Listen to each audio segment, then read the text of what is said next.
est mort aussi.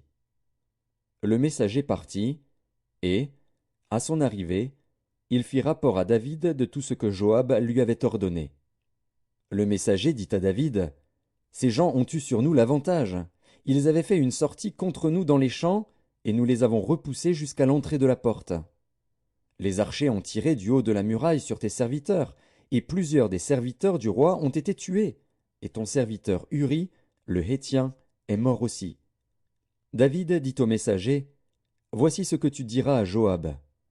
Ne sois point peiné de cette affaire, car l'épée dévore tantôt l'un, tantôt l'autre. Attaque vigoureusement la ville et renverse-la. Et toi, encourage-le. La femme d'Uri apprit que son mari était mort, et elle pleura son mari. Quand le deuil fut passé, David l'envoya chercher et la recueillit dans sa maison. Elle devint sa femme, et lui enfanta un fils.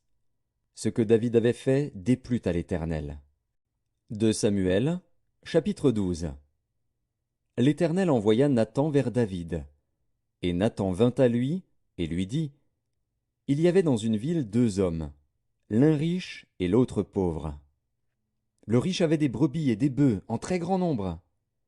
Le pauvre n'avait rien du tout qu'une petite brebis qu'il avait achetée.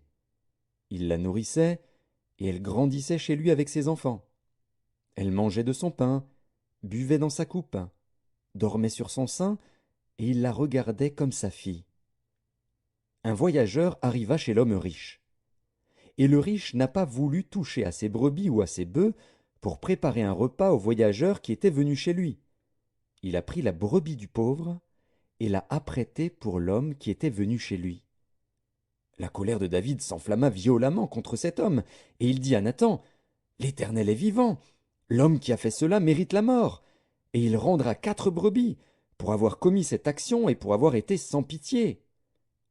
Et Nathan dit à David, tu es cet homme-là. Ainsi parle l'Éternel, le Dieu d'Israël, je t'ai oint pour roi sur Israël, et je t'ai délivré de la main de Saül. Je t'ai mis en possession de la maison de ton maître. J'ai placé dans ton sein les femmes de ton maître, et je t'ai donné la maison d'Israël et de Juda. Et si cela eût été peu, j'y aurais encore ajouté. Pourquoi donc as-tu méprisé la parole de l'Éternel en faisant ce qui est mal à ses yeux? Tu as frappé de l'épée Uri, le Héthien.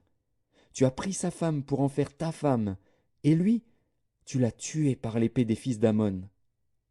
Maintenant, l'épée ne s'éloignera jamais de ta maison, parce que tu m'as méprisé et parce que tu as pris la femme d'Uri, le Héthien, pour en faire ta femme. Ainsi parle l'Éternel, voici, je vais faire sortir de ta maison le malheur contre toi, et je vais prendre sous tes yeux tes propres femmes pour les donner à un autre, qui couchera avec elles à la vue de ce soleil.